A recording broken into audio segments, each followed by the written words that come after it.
আসসালামু আলাইকুম। সেবা থেরাপি সেন্টারের পেজ থেকে আপনাদের সবাইকে স্বাগত।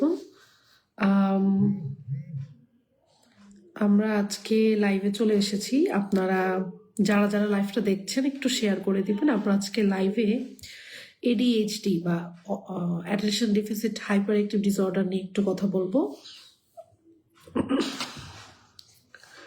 আমি রিকোয়েস্ট করব আপনারা যারা যারা আমাদের লাইভটা দেখছেন একটু শেয়ার করে দিবেন। সেবা থেরাপি সেন্টারের পেজ থেকে কথা বলছি। আমি তাসমিম আলম তৃষ্ণা।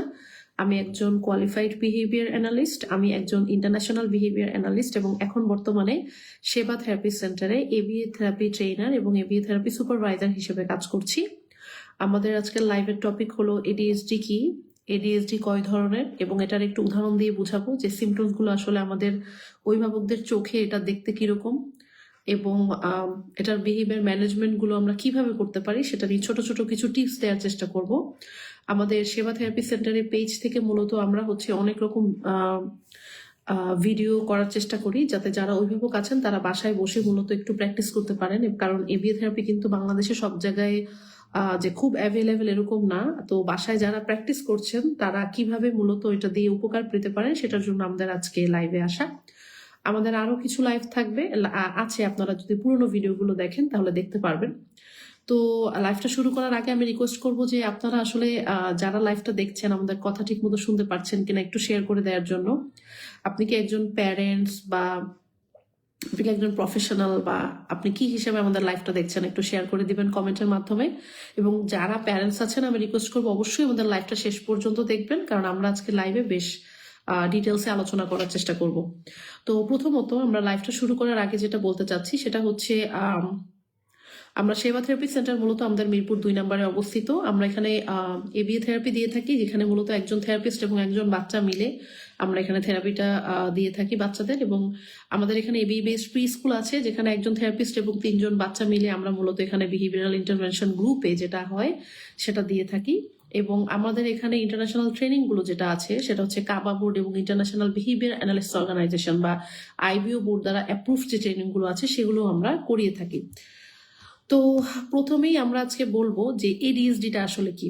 অনেকেই মনে করেন যে আমার বাচ্চাটা অনেক দুষ্ট, আমার বাচ্চাটা কথা শোনে না, আমার বাচ্চাটা ইচ্ছা করে এগুলো করে, ও আসলে অনেক ওর বাবার মতো হয়েছে, জেনেটিক্যাল ব্যাপারগুলো এরকম কথা অনেক শুনি যে ও আসলে ওর বাবার মতো হয়েছে, ও আসলে ওর মার মতো হয়েছে, বা ও ওর অমুকের মতো হয়েছে, এটা জেনেটিক্যাল, এরকম কথা আমরা অনেক শুনে থাকি। কিন্তু ব্যাপারটা আসলে এরকম না। এডিএইচডির ফুল ফর্ম হচ্ছে attention deficit hyper active disorder এবং সহজ ভাষায় বলতে গেলে এ ধরনের শিশুদের মস্তিষ্ক একটু অন্যদের থেকে ভিন্ন রকম আচরণ করে এবং ভিন্ন রকম আচরণ করার জন্য এই শিশুদের মনোযোগ ধরে রাখতে কষ্ট হয় এবং খুব বেশি চঞ্চল থাকে এবং অনেক কিছু না ভেবে ঠুসঠাস কাজ করে ফেলে। গুরুত্বপূর্ণ কথা হচ্ছে এডিএইচডি কিন্তু কোনো রোগ না, বা এ ধরনের শিশুদের কিন্তু আমরা অসুস্থ বাচ্চা বলবো না। এটা কিন্তু একটা নিউরো ডেভেলপমেন্টাল কন্ডিশন যেটা মূলত মস্তিষ্কের বিকাশের সাথে সম্পর্কযুক্ত। তো এডিএইচডি কি এটা বোঝা কেন জরুরি? অনেকেই আছেন যে আমরা প্যারেন্টসরা ডায়াগনোসিস না করার কারণে আমরা আসলে এডিএইচডি এবং অটিজমের সাথে মিক্স করে ফেলি, যার জন্য আমাদের আসলে লাইভে এসে একটু অ্যাওয়ারনেস নিয়ে কাজ করা। এডিএইচডি কিন্তু আপনার হচ্ছে যে জিনিসগুলো আমরা বলছি এখানে 3টা ধরন আছে। 3টা ধরনের মধ্যে একটা হচ্ছে ইনঅ্যাটেনশন, আর একটা হচ্ছে হাইপার অ্যাক্টিভ। অনেক সময় এই দুটোরই মিক্সচার ভার্সন থাকে, সেটা হচ্ছে কম্বাইন্ড টাইপ।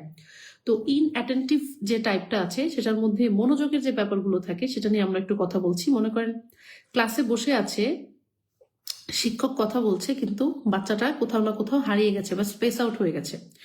এটা কিন্তু গ্রুপেও হতে পারে, এটা কিন্তু 1:1 হতে পারে যে থেরাপিস্ট কথা বলছে, বাচ্চা কোথাও হারিয়ে গেছে, মনোযোগটা রাখতে পারছে না। অথবা বাচ্চাকে কোনো লেখা দিয়েছেন, লেখাটা শুরু করেছে কিন্তু সে শেষ করতে পারছে না, সে কোনো একটা জায়গায় হারিয়ে গেছে। বা এ থেকে জেড পর্যন্ত লিখতে দিয়েছেন, সে এ বি লিখে কোথাও হারিয়ে গিয়েছে। এরকম কিন্তু হয় যে মনোযোগটা ঠিক মতো ধরে রাখতে পারছে না। এবং অনেক সময় এরকম দেখা যায় যে আপনি আপনার বাচ্চাকে স্কুলে পেন্সিল কলম রাবার এরকম দিচ্ছেন, নিজের জিনিসটা যে দায়িত্ব নিয়ে নিজের মতো করে রাখা, এটা দেখা যাচ্ছে যে সে হয়তো বা এই জিনিসটা পারছে না, সে দায়িত্ব নিয়ে রাখতে পারছে না।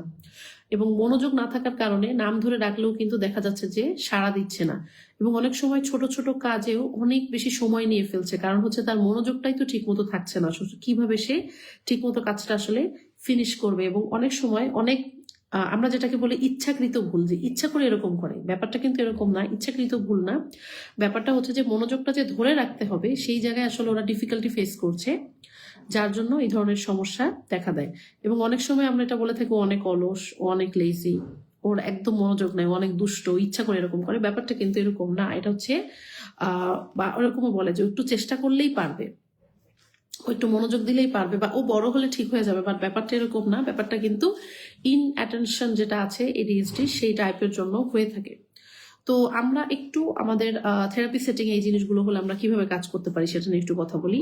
যদি আমরা থেরাপি সেশনে বা হচ্ছে অভিভাবকরা যারা আছেন তারা যদি এরকম দেখতে পান যে বাচ্চাকে রং করতে দিয়েছেন, তো বাচ্চাটা টানা কিছুক্ষণ তাকিয়ে রং করতে পারছে না, তখন সেক্ষেত্রে আমরা এরকম করতে পারি। প্রথমে আমরা একটা স্পেসিফাই গোল সিলেক্ট করতে পারি যে ও একটানা 5 সেকেন্ড তাকিয়ে সুন্দর করে ধরে রং করবে। এভাবে করে আমরা একটা টার্গেট দিয়ে তারপর আমরা কাজ করতে পারি। তো একটানা তাকিয়ে যখন বাচ্চাটা এভাবে রং করবে, তখন কিন্তু 5 সেকেন্ড সময় থাকার কারণে ওর দেখা যাবে যে ও যখন 5 সেকেন্ড তাকাচ্ছে তখন আমরা ওকে পুরস্কার দিব। এবং আমরা খুব আস্তে আস্তে আস্তে আস্তে আমাদের টার্গেটটা কিন্তু বাড়াবো। আমরা যদি শুরুতে এক্সপেক্ট করি যে বাচ্চা পুরা 5 মিনিট তাকিয়ে রং করবে, এটা কিন্তু অনেক বাচ্চাদের জন্য অনেক বেশি কষ্টকর। তো আমরা বাচ্চাদের লেভেল বুঝে ওরকম ভাগ করে দিতে পারি, তাতে করে কি হবে, বাচ্চাটার কিন্তু গোলটা অ্যাচিভেবল হবে। এবং আমরা কিন্তু একটা স্পেসিফিক একটা গোল সিলেক্ট করব, এমন কোনো গোল সিলেক্ট করব না যেখানে কোনো টাইমের কথা উল্লেখ থাকবে না। সো এইভাবে করে কিন্তু আমরা হচ্ছে বাচ্চাদের জন্য গোল সিলেকশনের মাধ্যমে কিন্তু আমরা এইভাবে ইন অ্যাটেনশনের যে ব্যাপারটা আছে এই জায়গাগুলো কিছু কিছু আমরা কাজ করতে পারি। এবং আরেকটা যেটা আছে সেটা হচ্ছে হাইপার অ্যাক্টিভ বা ইম্পালসিভ টাইপ, যেটাকে বলছি অতিরিক্ত চঞ্চলতা বা অতি চঞ্চলতা। সেটা হতে পারে যে একটানা বসে থাকতে পারছে না, মনে করেন আমাদের ভাষায় যেটা আমরা বলছি যে সিটিং টলারেন্স যেটা আছে সেটা একটু কম, বা সেটা কম বলতে আমরা বোঝাচ্ছি হতে পারে 30 সেকেন্ড, হতে পারে 2 মিনিট, হতে পারে 1 মিনিট। এক এক বাচ্চার জন্য এক এক রকম। হয়তোবা বসে আছে হাত পা দিয়ে কন্টিনিউয়াসলি ও সামনে যা আছে এভাবে এভাবে করে ধরছে, পা দিয়ে যেটা পাচ্ছে সেটাকে ও কিক করছে, ক্লাসে একটানা উঠে দাঁড়িয়ে যাচ্ছে, বা মুখ দিয়ে কন্টিনিউয়াসলি কোনো না কোনো সাউন্ড করছে, কথা বলে যাচ্ছে, অথবা ওয়েট করতে বাচ্চাটার অনেক বেশি কষ্ট হয়ে যাচ্ছে। তো এই ক্ষেত্রে কিন্তু আমরা যেটা করতে পারি, বাচ্চাকে হচ্ছে হাত শান্ত রাখা শেখাতে পারি, ফুল বডি অ্যাক্টিভ লিসেনিং এটা প্র্যাকটিস করতে পারি একটা ভিজুয়াল কিউ বা ওইভাবে।